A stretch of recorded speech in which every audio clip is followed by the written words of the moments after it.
Hello my dear students, मेरे प्रिय छात्र एवं छात्राओं, मैं आनंद कुमार कर प्रस्तुत हूँ आप लोगों को अपने YouTube चैनल ए करंस क्लासेस इंडिया नंबर 1 पर। और आज आपके बीच प्रस्तुति है सॉल्यूशन या सेशन 3 मेरा धारा या स्ट्रीम का।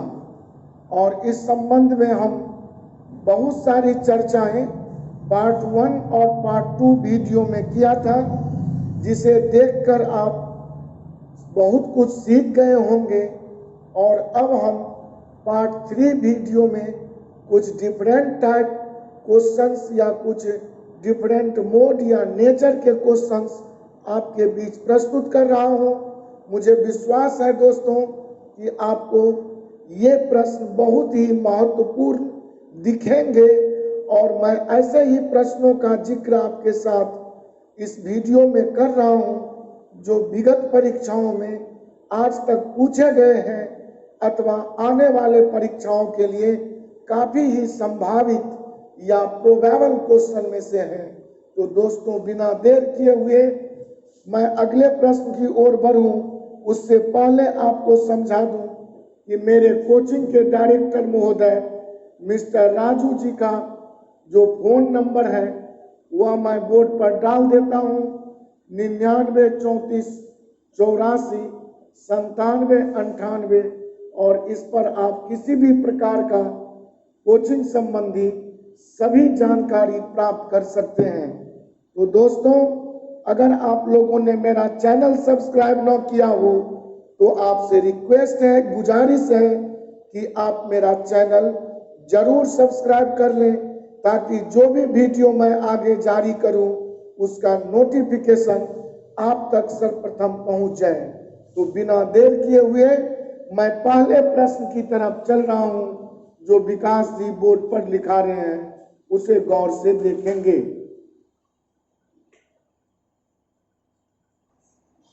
जी हाँ दोस्तों, आपके सामने प्रश्न आपके मोबाइल स्क्रीन पर दिख रहा होगा।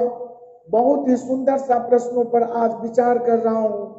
जो कुछ प्रश्न आज सीखूंगा वो हमारे परीक्षोपयोगी दृष्टिकोण से काफी उपयोगी है। परीक्षोपयोगी तथ्य समझकर इसे समझें। काफी इम्पोर्टेंट क्वेश्चन, बहुत ही महत्वपूर्ण प्रश्न है। एक निश्चित दूरी तय करने में एक नाव धारा के अनुकूल जाने में धारा के प्रतिकूल जाने में लिए गए समय से आधा समय लेती है। स्थिर जल में नाव की गति एवं धारा की गति का अनुपात क्या है? तो इस प्रश्न को समझने के लिए समझिए कि अगर कोई भी नाव धारा के साथ जितना समय किसी निश्चित दूरी को तय करने में लेती होगी, स्वभावतः रिटर्न होने में उतनी ही दूरी अर्थात प्रतिकूल या अप स्ट्रीम चलने में उतनी ही दूरी में लिया गया समय ज्यादा लगा होगा। क्योंकि जब धारा साथ देगी तो डेस्टिनेशन तक पहुंचने में जो टाइम लगेगा और फिर उस डेस्टिनेशन से अपने ओरिजिनल डेस्टिनेशन या स्टार्टिंग पॉइंट तक आने में जो टाइम होगा वह तो स्वाभाविक है कि अप स्ट्रीम का टाइम ज्यादा होगा। तो प्रश्न कह रहा है कि डाउन स्ट्रीम का जो टाइम है, डाउन स्ट्रीम का जो टाइम है वह अप स्ट्रीम के जो टाइम है उस टाइम से, यह गौर से समझें, धारा के अनुकूल जाने में धारा के प्रतिकूल जाने में लिए गए समय से आधा है। तो अगर अप स्ट्रीम में जाने का टाइम 2 यूनिट मान लो तो डाउन स्ट्रीम जाने में टाइम आपका 1 यूनिट होगा। और यह दोस्तों आपका टाइम का रेशियो बन गया। और हमें टाइम एंड डिस्टेंस से खूब जानकारी है कि टाइम का जब हम रिवर्स रेशियो लेते हैं तो वह रेशियो स्पीड का बन जाता है। तो आपका अगर हम स्पीड का रेशियो देखूं तो यह पलट के 2:1 हो जाएगा। अब डाउन स्ट्रीम का मतलब हम सिखाया था कि डाउन स्ट्रीम का स्पीड मतलब m+c नाव की चाल या व्यक्ति की चाल अब प्लस धारा की चाल आपका 2 इकाई है, और जबकि अप स्ट्रीम का मतलब m-c आपका 1 यूनिट के बराबर है। अब इससे अगर हमें m पूछे तो m का मतलब दोनों का जोड़ 3/2, और c अगर पूछूं तो दोनों का अंतर 2 में 1 गया, 1 2 से भागा, और यही है आपके धारा का चाल 1/2, और यह है आपका शांत जल में नाभिक की चाल या नाव की चाल। तो यह 2 नीचे हटा देंगे तो आपका ऑप्शन या आंसर 3:1 बहुत मजे में लिया जा सकता है। और इस तरह दोस्तों आपका ये प्रश्न का हल बिल्कुल ही सरल और सहज था, जिसे समझ ले कैसे बनाया। डाउन स्ट्रीम में जो लिया गया टाइम है वो अप स्ट्रीम में लिए गए टाइम का आधा है। तो अप स्ट्रीम में लिया गया टाइम अगर 2 यूनिट हो तो डाउन स्ट्रीम में लिया गया टाइम दोस्तों 1 यूनिट आधा होगा। टाइम का रिवर्स रेशियो स्पीड बना लिया, और m+c का मतलब डाउन स्ट्रीम का स्पीड 2 यूनिट्स, अप स्ट्रीम का स्पीड 1 यूनिट जो m-c होगा। m निकालने का तरकीब आपको हमने पहला ही वीडियो में सिखा दिया था कि जब m निकालने की बात करें तो m+c और m-c मिला हो तो m का मतलब जोड़कर आधा, तो m के लिए 2 + 1/3 2 अर्थात 3/2, और c का मतलब 2 में 1 गया, 1/2, और इन दोनों का रेशियो 3:1 बिल्कुल ही करेक्ट होगा। और इस तरह आपका ये प्रश्न दोस्तों बिल्कुल समाप्त हुआ। मैं अगले क्वेश्चन की तरफ बढ़ रहा हूं, ध्यान पूर्वक देखें मेरे असिस्टेंट विकास जी।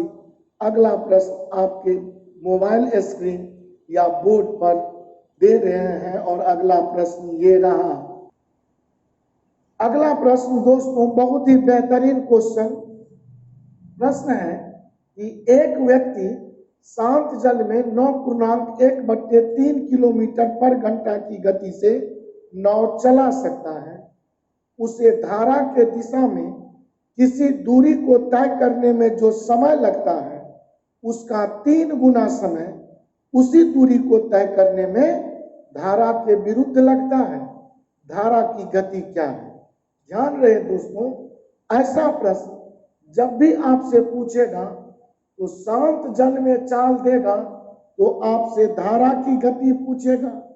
कहने का मतलब आपका स्पीड इन स्टिल वाटर देगा तो आपका स्पीड ऑफ करंट पूछेगा, और अगर स्पीड ऑफ करंट दे देगा तो आपसे स्पीड इन स्टिल वाटर आपसे प्रश्न करेगा।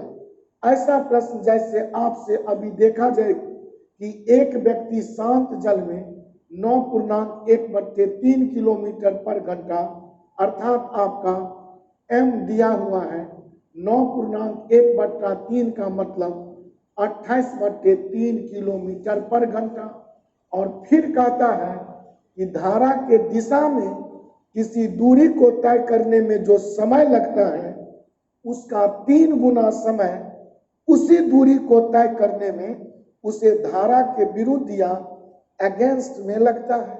तो ऐसा प्रश्न बनाने के लिए आपसे स्वाभाविक है कि सी पूछेगा।